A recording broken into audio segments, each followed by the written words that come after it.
Welcome to Talk of the Bay, KSQD's local news program brought to you every weekday at 5 p.m. I'm your host, Suki Wessling. And I'm your co-host, Christine Barrington.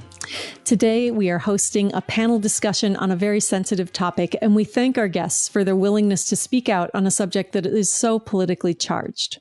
On the political side of the abortion debate, we often hear that this is an issue that pits religious people against secular people.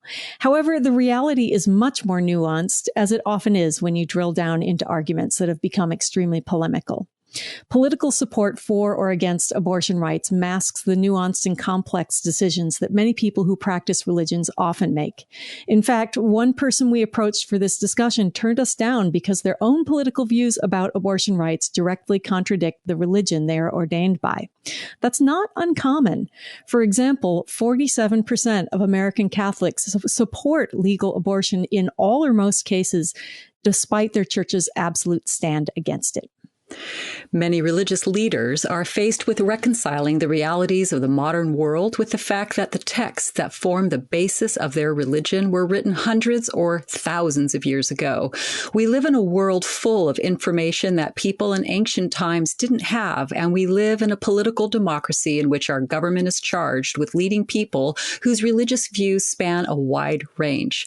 Our decisions now are so much more complex precisely because we have so much more information and freedom of choice in modern times that practitioners of these faiths did not have in the past.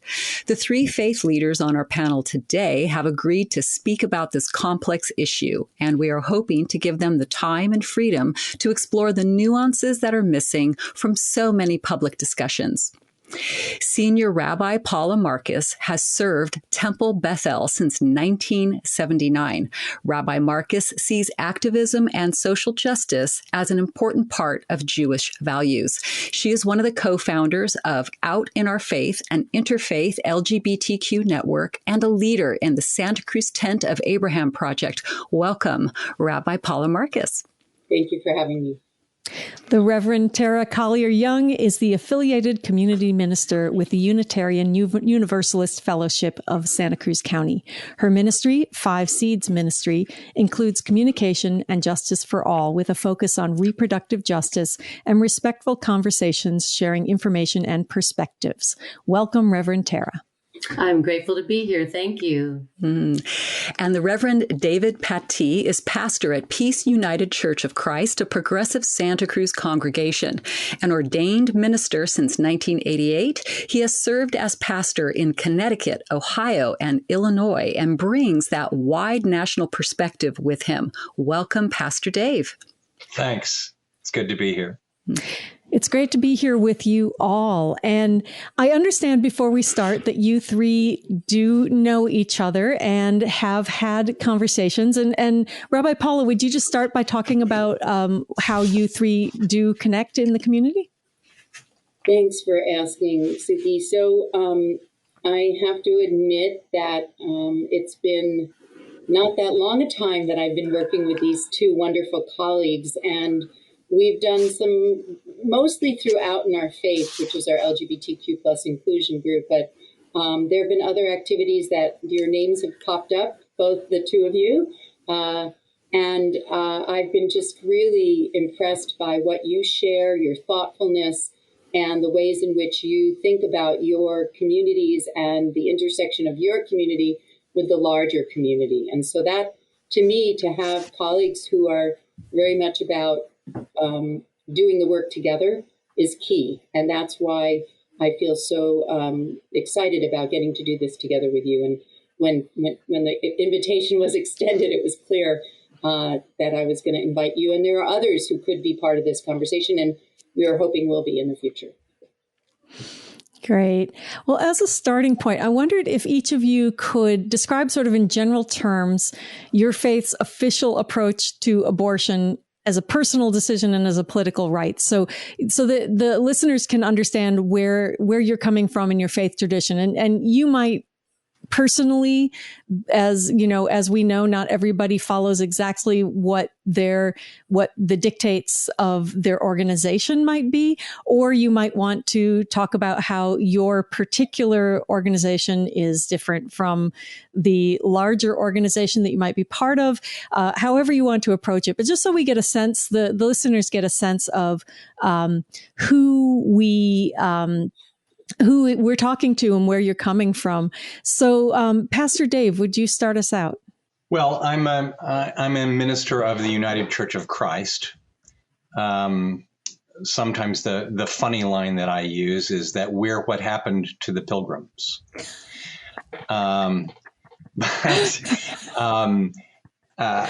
In our tradition, we are reluctant to be overly legalistic, to draw fine lines and directives.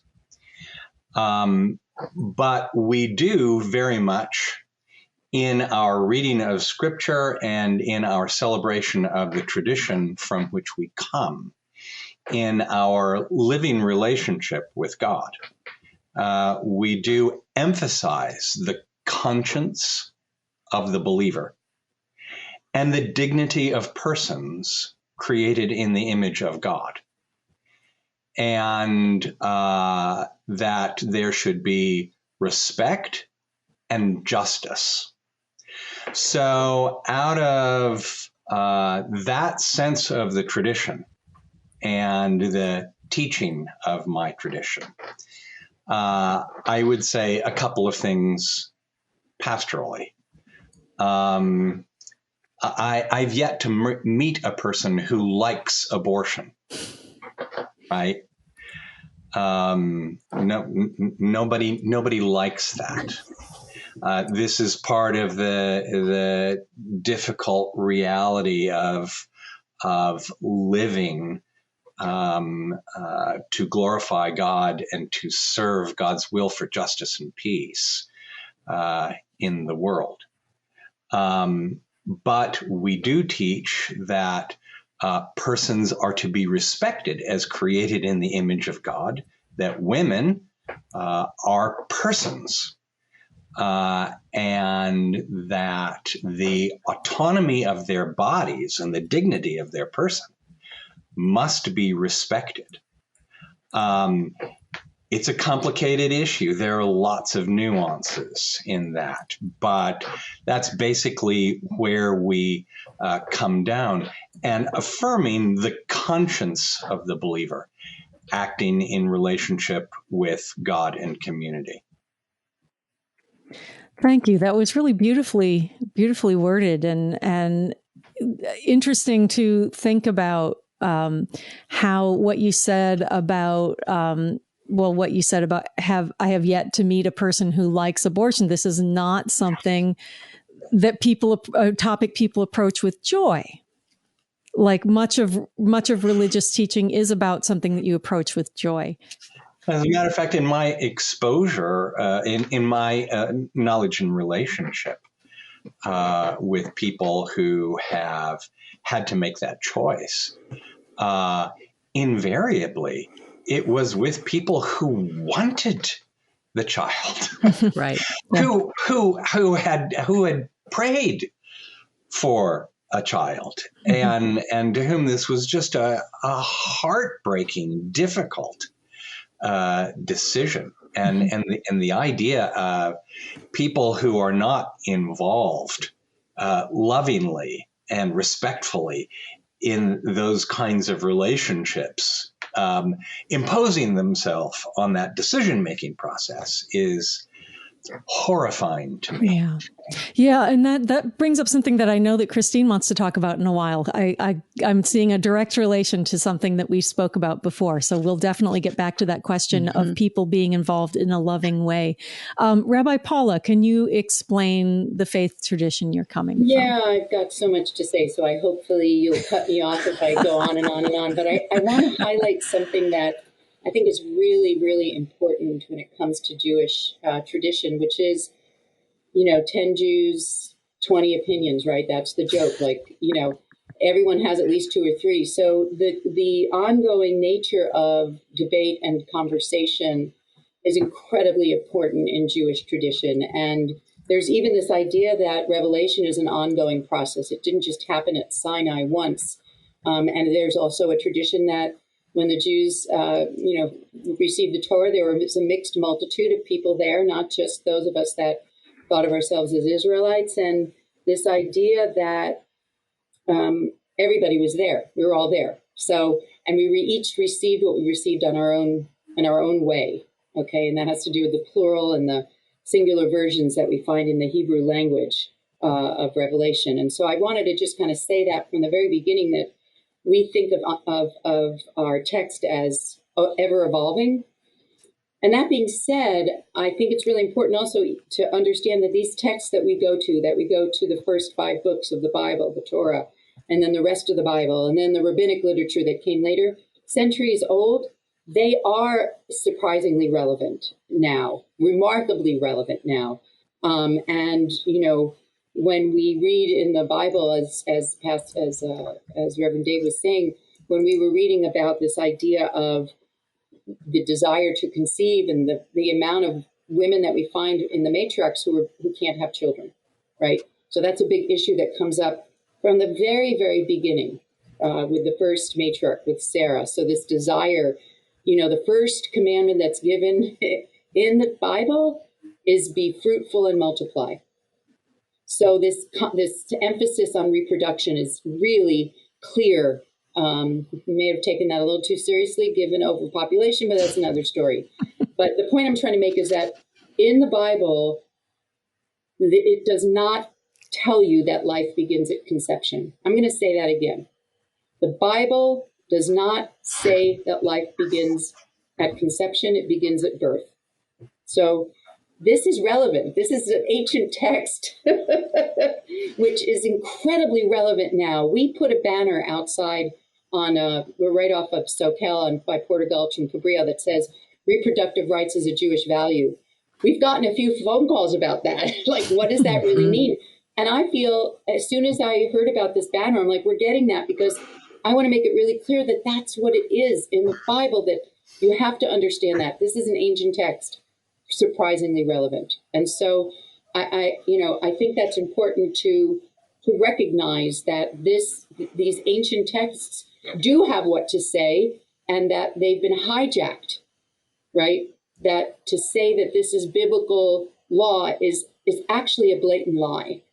Having read the Hebrew myself. So just wanted to kind of get that out there.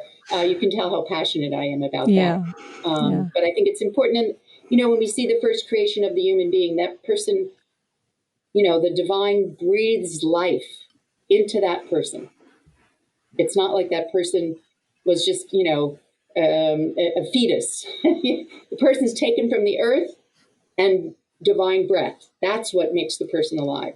So I just think it's important to kind of go back to those Genesis stories that we have to remember really are central to the religious, Jewish and Christian traditions, right? And Muslim traditions, right?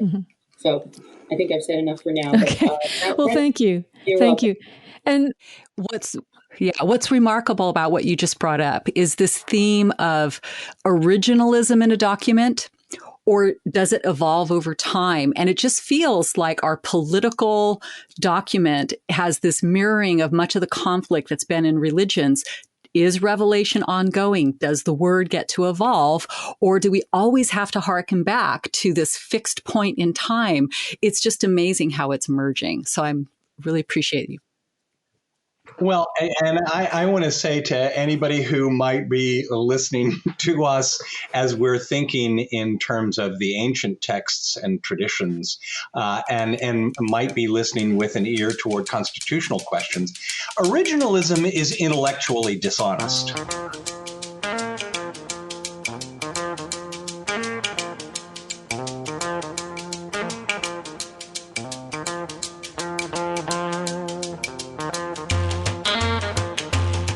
You are listening to KSQD Santa Cruz 90.7 FM. This is Talk of the Bay, and we continue our special panel discussion on abortion and religion. I would say that most people are probably least aware of what the Universalist Church is. And so, Reverend Terra, I would love for you to speak a little bit about what the tradition comes from and what sorts of beliefs about life and abortion you might see from that. Thank you. I would be delighted to share. Unitarian Universalism is a living tradition. And so we do bring ourselves to the present moment, but we have the sources of the world's religions as reference, as informing, as ethical opportunities for us to engage in the world. What I lift up for now is that we are a covenanted religion. We agree to be in covenant with each other. Our first principle of that covenant is the inherent worth and dignity of every person. And I just want to have us pause for a moment and imagine a world when every human interaction begins from that principle. All else would just fall nicely into place. But as it turns out, we have to keep going. Our second principle, we call for justice, equity, and compassion in human relations. We strive towards acceptance of one another and encouragement to spiritual growth. One of my favorites, and one that speaks to this conversation we're touching on right now, is a free and responsible search for truth and meaning. We're not told what to believe, but we are accountable to our actions, and we hold each other accountable to our actions.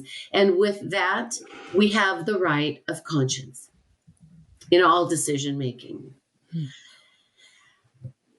One of our sources are the words and deeds of prophetic people, which challenge us to confront the powers and structures of evil or injustice with justice, compassion, and the transforming power of love. So where that brings us into this conversation about abortion and religion, we do have self-determination and agency.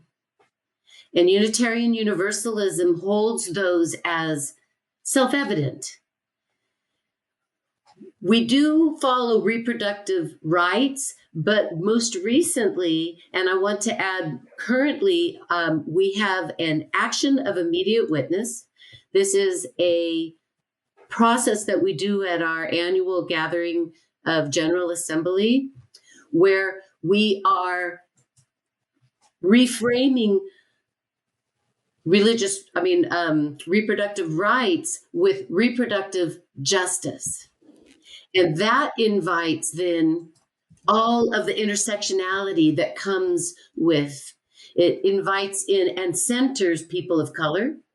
And as we had spoken earlier about people who can be pregnant, and attending to these people with respect and their due dignity. So there's more on that, the action of immediate witness.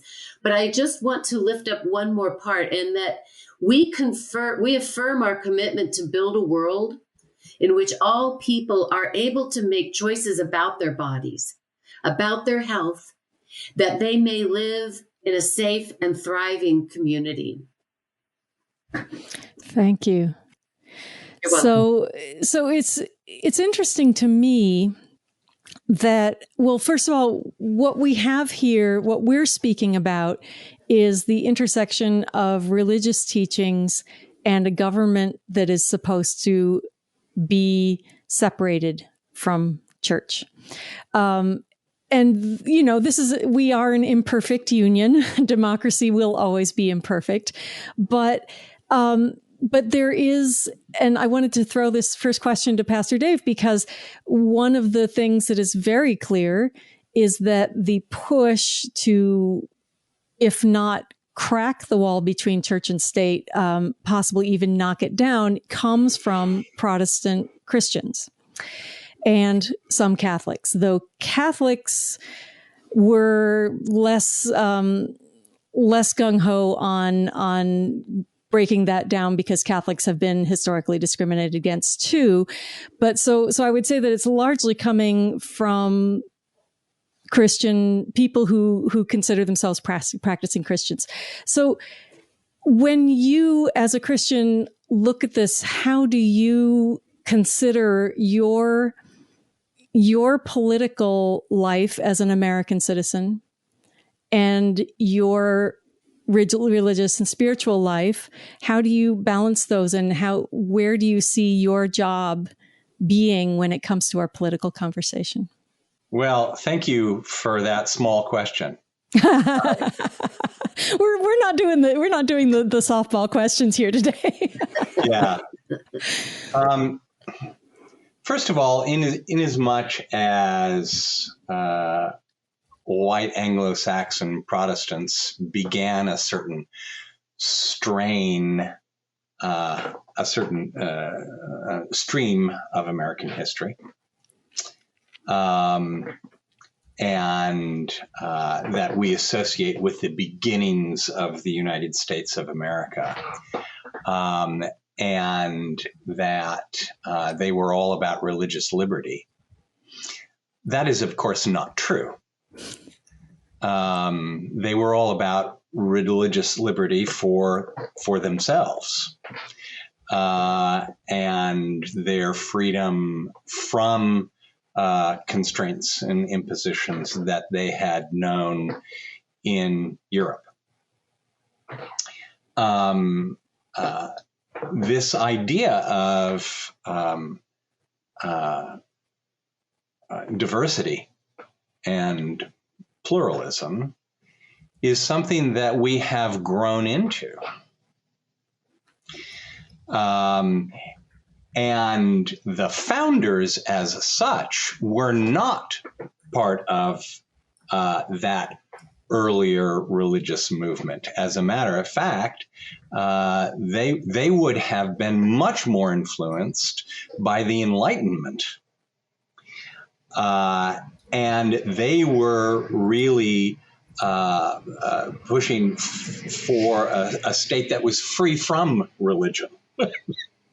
Mm-hmm. And so these two streams have kind of merged in an artful and I think healthy way in which that we would recognize as diversity and pluralism. And certainly that's very much a part of my understanding, my part of the Protestant tradition and my understanding of witnessing to the Jesus message and that relationship. That we're clear about who we are, and in our clarity about who we are, that makes us free and open and confident to engage others where they are, and that we can find our shared purposes and higher callings together. This seems to me to be very much the way Jesus did it. And so not a bad way for Christians to proceed. What you're pointing to, though, Suki, is that we have a wide variety in Protestantism, and Protestantism lends itself to sort of roll your own Christianity. So we have people making it up in all sorts of different ways all along the way. And I want to go back to a word that Rabbi Paula used earlier. Some of it is a flat out hijacking. And it is, some of it, when they talk about their sense of Christian calling and witness, I'm just baffled. I wonder who or what they are talking about. So this openness and diversity and celebration of diversity that Protestantism has grown into with the awakening in the United States, the shadow side of that is that it can be hijacked for people who have much less sense of Jesus and that tradition, and much more sense of what my grandparents and great grandparents did with it. Mm-hmm. Did I make that? I mean, it was kind of a big question. I was trying to. It was a big question. No. I was just still processing. But yes, what you're showing is, that when I look at the public perception of the political side of the abortion debate, there's this public perception that Christians are against abortion, but really, the variety of opinions is very wide. And I want to point out that that I believe your website, I was looking at your church's website, and it says something like, "We are unabashedly Christian" on it, which I thought was really a wonderful statement to remind people we also represent the word Christian, that it's not monolithic. And as you said, I loved your, very Santa Cruz of you to say it's a roll your own religion. But that's very true of Protestantism. And I think that a lot of people don't know much about the history of religion in this country. Yeah. So Rabbi Paula, I want to, go ahead. Yeah. I loved so much first of all, both of you, Reverend David and Pastor Terra, both of what you had to share was just so moving to me. And I mean, that word hijacking to me is a very important word too, because people think of this as freedom of religion being perverted. That, to me, that's what we're looking at right here, is that sense that we are free to practice the religion that we are born into, that we choose. I mean, this to me takes that away. The politics of it takes that away, that freedom to be able to practice our religion. And I love what Rabbi Barry Silver, who is the rabbi of the congregation in Tampa, Lador Vador, who has brought a suit against the state about this particular issue of reproductive rights.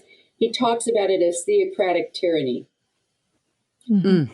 And by the way, he's also an attorney, which I didn't know. I'm like, wow, this rabbi's taking a legal side. He's also a lawyer, so that's good to know. But that term theocratic tyranny, to me, really just, it's imposing one particular interpretation of a religious idea, which is not, as I said, grounded in the primary text of the Bible, and imposing it on all the other religions. There are different traditions have different ideas, so for instance, I've heard this shared before, some religions don't take in alcohol, but that doesn't mean that other people can't drink, it's just right. Alcohol. It's just saying, this is my idea of what I think religion says. And again, we got a phone call about the banner. Well, don't Jews believe in the sanctity of life? Like, how can you support reproductive rights? I'm like, yes, we do. And life begins at birth. And, what about the spirit of the embryo? I'm saying, do you have factual analysis about what spirit an embryo has? Like, this is the way that we look at it. This is a new law. It's not found in the Torah. And if I'm getting this right, and all of you can check me, Jesus said, I came to change not a jot or a tittle of the law. Yes. So, Paula, I want to quickly connect something that you just said to something that Suki said, and then get out of the way because I want to hear from Terra. But you put your finger on a terrific historical example. There are some traditions that don't drink.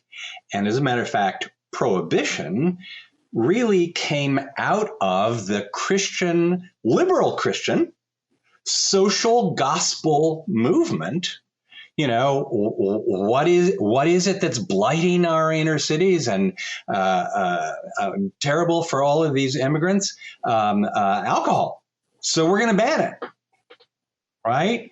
And it didn't work, and it didn't work because there was a very narrow appreciation of what that meant and what the implications were, and that in fact it was not serving the aims of the social gospel movement, quite the opposite.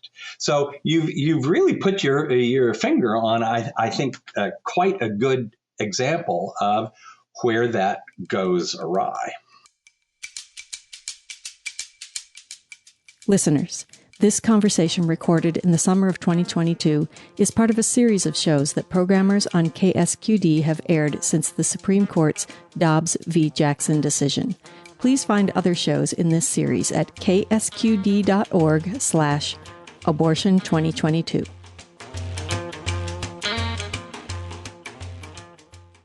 So, Terra, I'd love to hear from you, Reverend Terra, as well, about the point of view of, since you're coming from a tradition that integrates a lot of different religious perspectives, and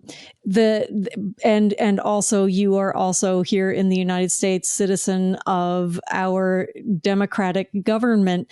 How do you see this connection between your faith practice and the government making laws that may infringe on or oppose your faith practice?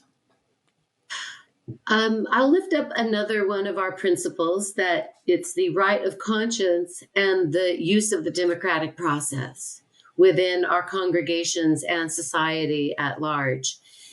And this is faith in the voters, and that people are going to be informed voters. I wanted to just touch on something that part of the reason why I think that Christianity took this issue and has run with it as far as they have and brought it into the political arena is that it is a trauma and it is a tragedy. And the truth is, abortion and the need for birth control has been with humanity since the beginning of time. So why it got brought up in this last, let's say, 20 years, well, since Roe v. Wade, so we could say that the last 60 years, I think is that there is a lot of power behind it, and we can rally people to vote for me if I touch on something that is really, really sensitive.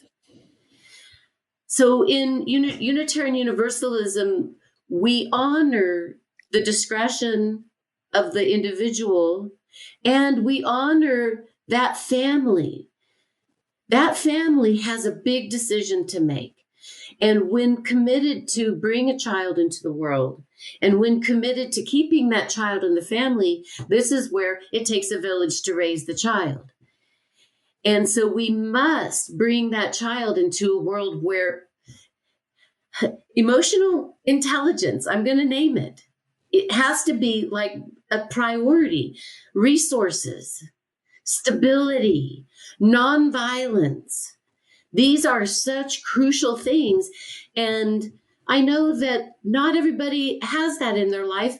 And I think that they are right to make that crucial decision to not bring that child into this world at that time. Now, I do want to lift up the other argument that many pro-life people are offering, and I think it's important to recognize, yes, adoption is a viable option. And adoption is also traumatic. It's traumatic for the child who is adopted. It's a traumatic thing for the family, for the deliverer of that baby to give away that child. So yes, and there are many adopted children who thrive. I don't have any statistics on those who don't, but I do know many adopted children who have suffered under the inquiry of why did my parents give me away? And I don't know that there's anybody who can really answer that question, even the parent who did it. Maybe they can. I don't want to speak for somebody else. So in our politics, we do stand forward and we do uphold the body autonomy, the reproductive rights of the individual and the family. And that is what is most important.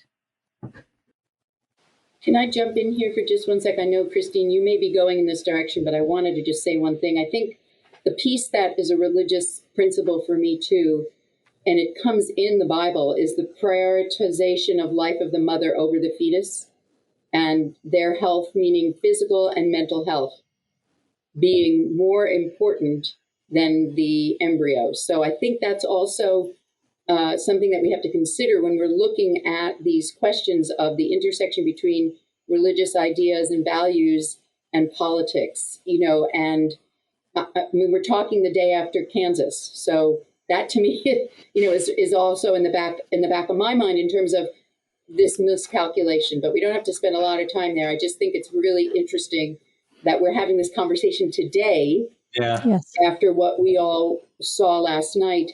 And the other piece that keeps coming up for me in terms of the religious traditions has to do with what happened with that 10-year-old girl that was raped. And, trying to get her the help that she needed. Or this morning I was listening to NPR, there was a conversation about a mom who was looking for an abortion who had a 10-year-old child with cancer who was supposed to have their surgery, and what that strain would be if that mom had to have, another child and wouldn't be able to take care of the first child. So I think there's a lot of religious principles that are wrapped up too in what we're seeing currently unfold in real time.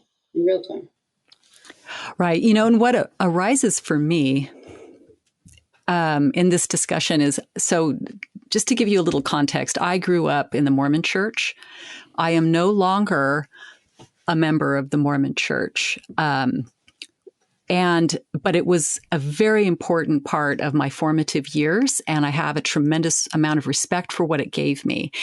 And it was so formative that when I did my degree and my master's in psychology, I did my thesis on the archetypal forces between orthodoxy and heresy, meaning orthodoxy is like the straightened way, right? It declares this is how it is. This is how it's going to be. You can't deviate. And heresy, the Greek etonym for heresy, heretikos, means one who is able to choose. It's a very high value. And so this ability to get to have nuanced conversations, that's what conferred on a great Greek mind the ability to choose, is that they had delved into the whys and the wherefores so profoundly that they could go their own way outside of the culture in many ways. And so the thing about so many important discussions in life is that they are nuanced, that we need to have this ability to talk about the complexity and not be set on this straightened path. And these are the forces at work, right? And so, Reverend Terra, when you were talking, it reminded me of a couple of things that I witnessed growing up in the Mormon Church that I think are tremendous to this conversation. So, the Mormon Church is a lay church, and things happen as a congregation. They really work things out in many ways together. And I remember two instances where the issue of abortion got brought to the congregation. One was a young woman had been raped by a young man in the community. And the family stood up before the entire congregation and said, "We need to tell you what has happened. Our daughter is going to choose to carry this baby. She went through this. This is why you're going to see that she's pregnant. She's not married and raising a child out of wedlock. And we need to get behind her and love her and support her." And that is what happened. I was a very young child. And it just really impressed me. The second story was a husband and wife got up and they wanted to tell the congregation that she was pregnant. The child would be severely impaired if born. The pregnancy was a serious threat to the mother's life. And they were going forward. And they needed our prayers, our help, our blessings. I watched that woman struggle through that pregnancy, gave birth to a child that was wheelchair bound for his entire life, and the congregation circled around her. And so, Reverend Terra, this is what I feel you were talking about. In a really healthy community, which this Mormon congregation was, a person can navigate this choice, a difficult birth, through support of a partner, a family, a community, there's meaning, there's context. But when you force a woman to give birth without all that meaning and context and support, what are you doing to that person? So that's what arose when I heard you speaking, Reverend Terra. Thank you for lifting up those stories. That is just so remarkable. What comes up for me when I'm hearing you speak is that Unitarian Universalism with the United Church of Christ created a human sexuality curriculum called Our Whole Lives. It is crafted very specifically for each age group, and it starts with kindergarten, maybe even preschool, maybe 4-year-olds, into elderhood, because human sexuality, we have it, but it didn't come with an instruction manual. It's confusing. And so this empowers every human at every stage of life to be informed, to grapple with in a safe community what it means to be a sexual being, or even to confess to oneself, I am not a sexual being and I'm okay too. So Our Whole Lives, all religious organizations are invited to engage that curriculum and bring it to their children's Sunday school and religious exploration programs. I'm so glad you brought that up, Terra. Thank you. And I want to lift up again, it was a collaborative effort. Yeah. See, so these are two religious traditions. Our directors of religious education came together and they developed an amazing program that has just been, the praises have been sung of through the last 25 years. And Christine, I was very moved for all sorts of reasons. Some of them quite personal. I was very moved by those stories, and I have my own connection, which maybe someday you and I will talk about. But and I could see that happening. I could feel that happening, and I felt with you the respect and gratitude for that, even as it is a tradition that from which you have separated. But it also brings into some pretty stark relief that the places in the United States that are most vehemently opposed to reproductive rights and choice are places where we find absolutely at the bottom of the scale in terms of community support for infants and children, for families, for pregnant mothers. In all of the measures, those places have the least support. Right. For people facing these choices. Yeah, I'm sort of an Ezra Klein fangirl. And on his podcast, he did a series of interviews about abortion. And one of the people he interviewed was an extremely thoughtful pro-life thinker. And he got her to admit that the stuff that she was saying about what women needed in a post Roe v. Wade world was stuff that Republicans are generally 100% against. And since most, these days we have this world, it was not always this way. I'm going to point out that politically, the support for abortion rights used to not indicate your political party, but now it right. almost certainly does. I mean, there are some on the either side, but if you go to a place that is dominated by Republicans and thus dominated by pro-life politicians, you are least likely to see the sort of support right. that women who are giving birth when they are not choosing to would really need. And I want to point out that there is one, just connecting with what the story Christine was saying, there's one Republican politician who on the national stage who bucks this a little bit, which is Mitt Romney, who is Mormon and who has suggested that families need a child credit.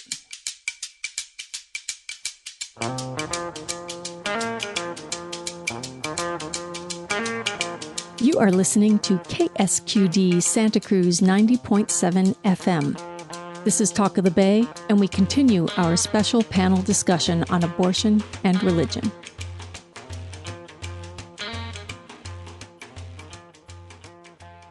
And just one little factoid, just to add to the irony, we're also talking about places where the stream of Protestant Christianity that we've referred to earlier, that is most opposed to reproductive rights, is most prominent and most politically powerful. Yes. Yeah, and powerful is the operative word. That for me, my obsession in life has been this dynamic between, power and the true freedom of one's conscious spirit. And it's amazing to me how these power dynamics couch themselves. Like Rabbi Marcus, you were earlier talking about. What was that great phrase that lawyer? Theocratic terrorism or tyranny, theocratic tyranny, that this whole ruling, this Dobbs ruling, you can smell the religiosity, you can smell the religion lurking around it. And we're getting gaslit by the Supreme Court. And they're saying, no, that's not what's going on here. This is purely a legal thing. And it's not. It's a power play, right, to control us. Well, and that's kind of where I wanted to go, is this question of choice, and how do we define this? I mean, I feel like I want to call people who are opposed to choice anti-choice. To me, it's not about, and I don't want to make anybody wrong, but to me, pro-life doesn't really describe what this is. To me, it's anti-choice. And, there's a section in Deuteronomy where it says, I place before you, the blessings and the curses. Ubachartem b'chaim, choose life. And what does that mean? And that's not just one community saying to another community, this is what life means. That's the part that's very, very difficult for me. And, the other part of all of this that we're haven't named yet is the slippery slope concept, where I was in California for Prop 8. I don't know if the rest of you were probably, I know, Suki, you were here. I'm not sure if everybody else was here. And I just remember. I was in Illinois. This was before before your time, Pastor Dave. But let me tell you. Rabbi Paula, remind us what that was. So, I was just going to say, so Prop 8 was an anti-gay marriage proposition. And it was, heavily funded. Sorry, Christine, but by the Mormon Church. I know. I know, And the part that the reason I'm telling the story, okay, is because what we decided to do is, after the decision came down, we did a vigil down at the clock tower, and then we all hiked up to Peace United, which at the time was called First Congregational Church, Santa Cruz First Congregational Church, and we were all in the sanctuary, and most of us were not shocked, but clearly distressed. And we had a person who had just started coming to Peace United stand up and talk about what he lived through as a gay man in the military and in the Mormon Church. So many of you might remember Connell. Some of you, I don't know. And he was crying about what his life was like to be not given a choice, to not be given a choice to be an out gay man.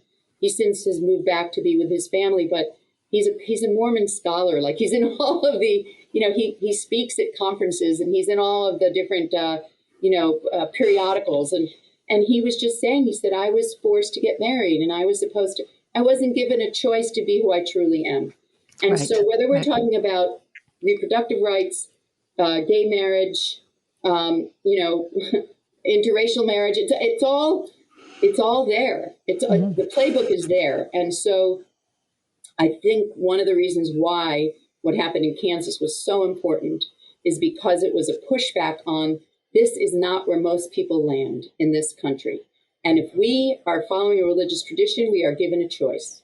And that, to me, has to be really, really important, is that we have to be given a choice to live with integrity and live our lives with integrity. And there's a lot of calculations that go on, whether it's people who can't afford to have another child or all kinds of reasons that people make this choice. So I just think that concept is really important. Yeah, and that connects in with me to what Reverend Terra was saying about the individual and respecting the individual. That this is so much also connecting back into the political thing.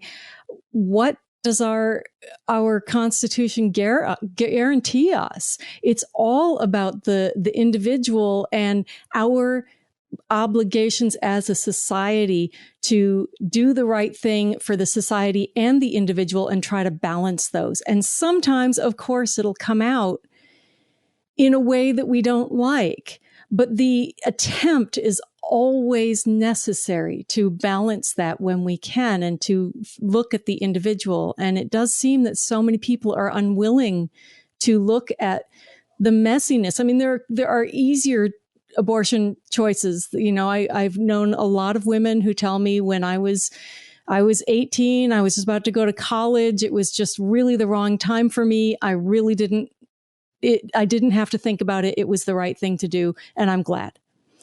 And there are women who say that, but like you said, it's not something that people approach with joy or do because they want to. It's just, for some people, it's not a hugely difficult part of their life that they go through. But for everyone else, it's an enormous choice. And to disrespect the individual and make it sound as if they aren't giving it that thought.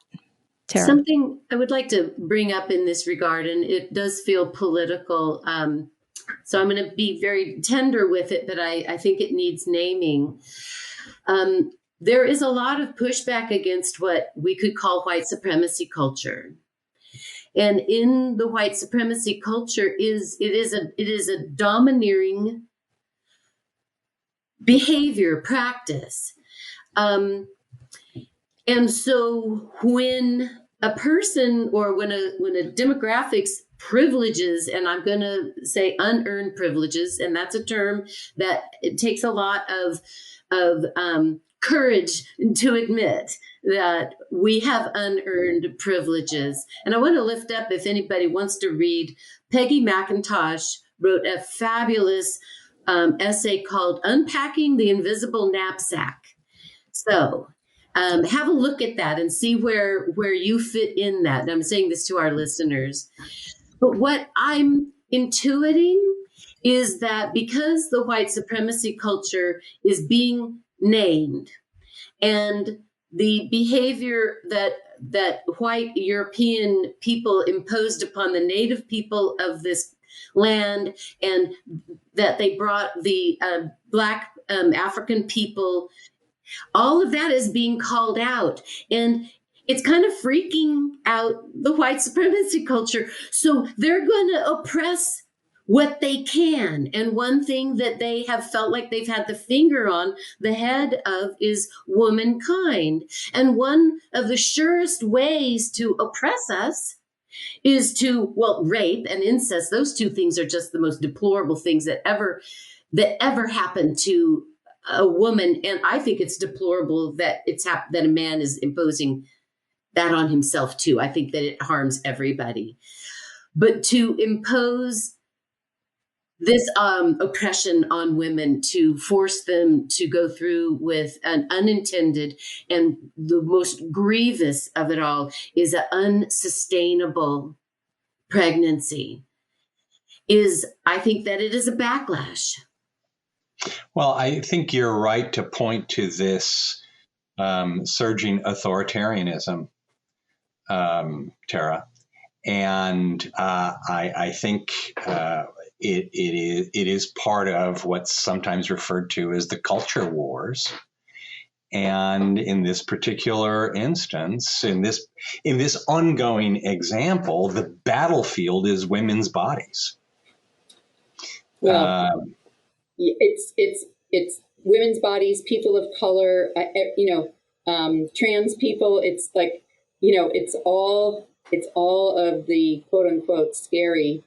They're going to come take our guns away. I mean, it's really all of it. And I think that, one of the people who I really appreciate, and yes, I love that article, I thought it was really important, is Eric Ward, who wrote a piece in 2017 called Skin in the Game. And he talks about white nationalism as a real threat back in, 2017, but he identified it earlier because he's a heavy metal musician, a black man in Portland. And he talks about the intersectionality of all of these things and how we all have skin in the game that live on what, people might consider the minorities or the fringes, that this is not just one, like I said, it's not a one-off. I think that it is true that people see women as more vulnerable. I mean, I'll never forget that in 2016, Bookshop Santa Cruz had a public reading of The Handmaid's Tale. It was like, but yeah, that's what I think that is. Naming that is really, really important.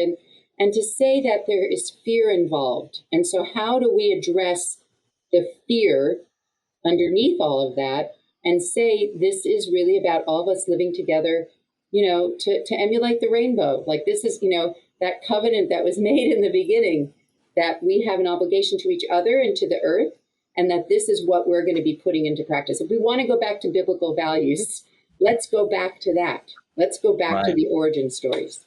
Yeah.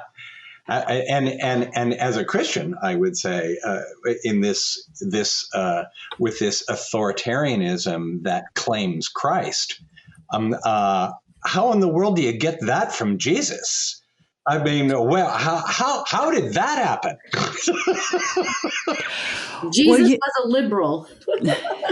Jesus was a liberal. And, but right now I'm having this image of the Garden of Eden and kind of wondering if a lot of this doesn't stem from this origin myth that it was Eve that screwed it up. Right? Eve, like I thought about this a lot, in the church. And I was like, gee, well, I'm kind of, it was a snake, but she succumbed. But I was kind of proud of her. I'm like, dang it, if I was in the Garden of Eden, I'd want to eat of the tree of the knowledge of good and evil too. Absolutely. That was brave. She was a heretic. Absolutely. And yet blamed women. There's not an evolution. There's not an understanding of the evolution of the divine. When you freeze that frame, you're not understanding that Eve was teaching God something. And there's all these rabbinic stories about God's like, let's make people in our image. That's the language that's used. It's let's make. It's not I'm going to go make people. Let's make humans in our image. And some of the angels were like, no, that's a really bad idea. Don't go there. That's going to lead to disaster. And there's also traditions that there was 800 or so, 900 worlds created before this world. So the rabbis go crazy with all of that, right? But the angels were like, let's not do that. It's going to go wrong. And then God has to learn. God has to learn whether it's through the Eve and the apple, and then, whether it's Noah, and then it's Cain and Abel. It's like, how many times do we have to screw this thing up, to teach God, this is radical, a lesson about what it is to be human. And how do we interact with that divine spirit within each and every one of us? And, when God breathes life into us, then it's, we got to choose. We're choosing. Well, that is some nuanced thinking, right? Yeah, rabbis like that. Yeah. Religious leaders like that. I mean, that's why we're doing this together. Mm-hmm. Yeah. Yeah. And is it the job of religious teachers to help their congregations to learn to think in complex ways? Yes, because it is our job as witnesses and teachers and pastors to help our people live in relationship with a living God in community. And that involves making choices that affirm life and affirm the relationship. That is our job. This whole idea that when you come to church, you check your brain at the door. I can't, that's just anathema. Yeah. Well, that is one of the things that Unitarian Universalism really relishes is the witnessing. And like I mentioned earlier, a free and responsible search for truth and meaning is not an easy request. It requires so much thought, so much responsibility, so much exploration and life experiences. And it also allows that we're fallible and we're going to make a mistake, and that we're a community of people who can be with each other in those mistakes. I wanted to lift up one more thing, because I wanted to the Unitarian Universalist horn just a tad. In 1963, in Dallas, Texas, of all places, and of actually where I was raised, I grew up in Texas, there was a UU congregation who was a part of the amicus brief to SCOTUS regarding Roe v. Wade. And we were one of the first denominations to formally support a woman's right to choose. So Unitarian Universalism has a long history of being in this relationship. We believe that consent and self-determination are holy. Beautiful. I also wanted to float something else with you all. I'd be interested in your reaction to this. And I get this idea from Susan Thistlethwaite, theologian, who wrote an article with her husband, Richard, who is he's now retired. They're both now retired, but who is a transplant surgeon, actually the head of the department at the University of Chicago. And they wrote an article about the fairly broad and deep ethical consensus that we have at the other end of things, where life as we understand it, even though the body, the heart's beating, and that it's allowable. In fact, it's a mitzvah to say that this chapter of this life is over, and we can take from this body that was once alive organs that can help others to live, and in that sense go on. We have that ethical consensus at that other end where that line is. I wonder if there's any promise for us taking the way we think about the other end of things and applying it to this earlier stage, this beginning stage. That's a wonderful. You just sort of connected the human experience on both ends, which I think is a wonderful place for us to start to wrap this up. And I have one more question for all of you, but I first want to thank you so much for this amazing conversation. It's just been wonderful to hear your thoughts on this really complicated issue, and how beautifully you represent the complexity of human experience. It's just been wonderful. So, Rabbi Paula, Reverend Terra, and Pastor Dave, it's been great to talk to you. And I have this one last question. I'd love for each of you to let us know a hope that you have for us as a country, as one people, regardless of our religion, race, or political affiliation. So, Rabbi Paula, I'll start with you. Well, as I mentioned earlier, to me, Kansas was hopeful. What happened with the misguided strategy to put something on the ballot that wasn't going to get enough attention, or was going to just kind of pass without looking.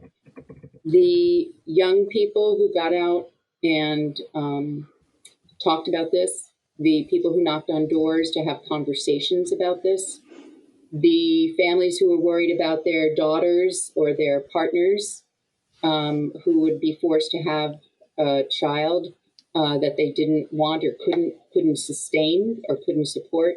I think that's really, really important. And,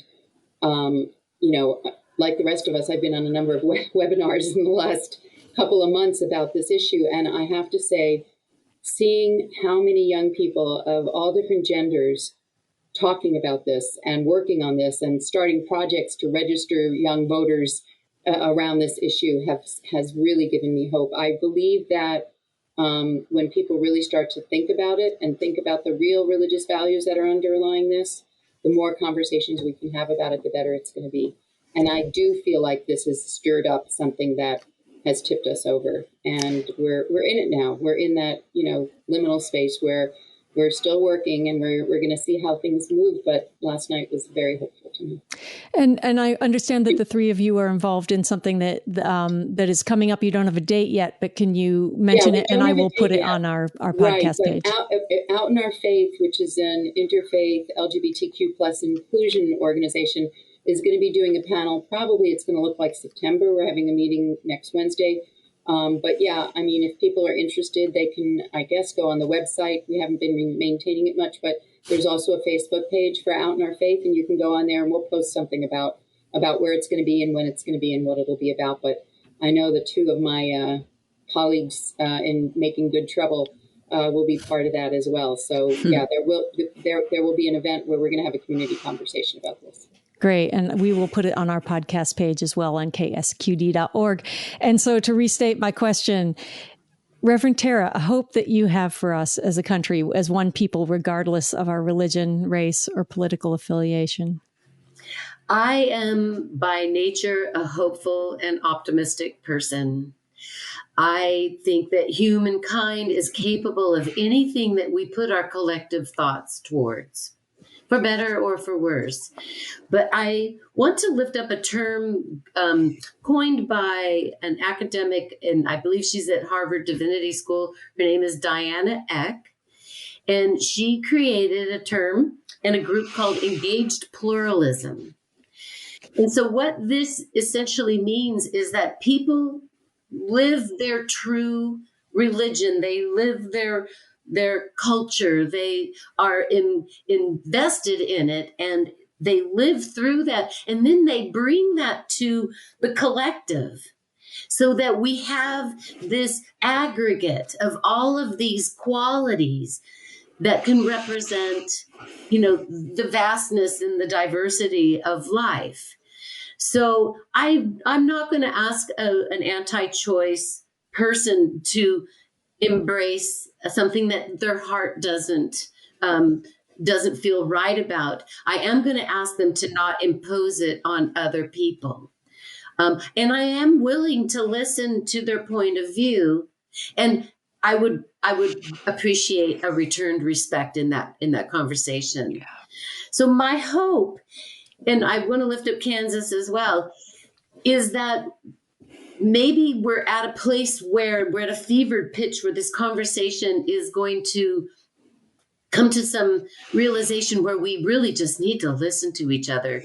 We need to take off the blinders, open our hearts, and trust that each human on earth is really doing the best they can. Yes. So Beautiful. I'll leave it at that for now. Okay. Thank you. Mm-hmm. And Pastor Dave? Well, I think I would say pretty much what Paula and Terra have said, that my hope is for engagement, and that out of honest and faithful engagement, we can make a new way, that we are honest about our faith and our faith claims, and that we can offer them to each other and receive them from each other in a spirit of generosity, getting past the assumption that I'm going to impose my way or force my way or buy my way, but that engaging each other, we can make a way together. And I think what's been happening to us really calls us to that kind of engagement. And that's my hope for the future. Listen. Well, just want to thank each of you for ending on this vision of this broad-hearted inclusion, right? Everyone's welcome. Everyone gets to share and this vision of, and we all get to respect each other and where we're coming from. So thank you so much for joining us on Talk of the Bay. I am sure we're going to encounter each other again as this conversation continues within our culture. Thank you so much. Thank you. Thank you. Christine and I would like to thank Rabbi Paula Marcus, the Reverend Terra Collier-Young, and the Reverend David Pattee for their willingness to speak openly and thoughtfully to address the nuances that are so often left out of our political debates about abortion. This conversation, recorded in the summer of 2022, is part of a series of shows that programmers on KSQD have aired since the Supreme Court's Dobbs v. Jackson decision. Please find other shows in this series at ksqd.org/abortion2022.